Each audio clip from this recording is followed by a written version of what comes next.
कळवण तालुक्यातील प्रसिद्ध तीर्थक्षेत्र श्री सप्तशृंगी गडावर 2024-25 या आर्थिक वर्षात करण्यात आलेल्या विकास कामांच्या निकृष्ट दर्जाबद्दल भाविक आणि स्थानिक नागरिकांमध्ये तीव्र संताप व्यक्त होत आहे। एका बाजूला कामाची दर्जा उत्कृष्ट असल्याचं दाखवले जात असले तरी प्रत्यक्षात ही कामे 6 महिनेही टिकली नसल्याचा गंभीर आरोप भाविकांनी केलाय। मिळालेल्या माहितीनुसार गडावर करण्यात आलेले पॅगोडा स्वरूपाचे काम अत्यंत निकृष्ट दर्जाचे ठरले।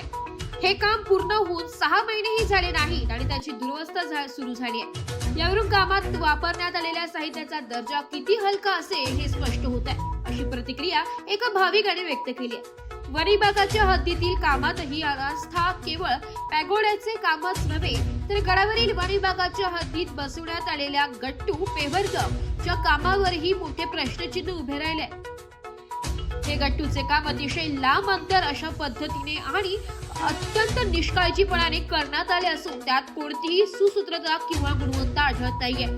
कामाचे नियोजन करताना केवळ निधी खर्च करण्यावर लक्ष दिले गेले, गुणवत्तेवर नाही, अशी भावना नागरिकांनी व्यक्त केली आहे। या सर्व निकृष्ट कामाच्या पार्श्वभूमीवर सप्तशृंगी देवीच्या दर्शनासाठी येणाऱ्या भाविकांनी थेट निधीच्या गैरवापराचा आरोप केलाय। ज्या प्रमाणात विकास कामांसाठी निधी मंजूर झाला त्या प्रमाणात कामे झाली नाही। कामाचा दर्जा पाहता मोठा निधी गैरव्यवहारामध्ये गेला असावा असा भाविकांचा दावा आहे। कोट्यवधी रुपयांचा निधी गडाच्या विकासासाठी येतो, पण अशी कामे पाहून मनात निराशा येते।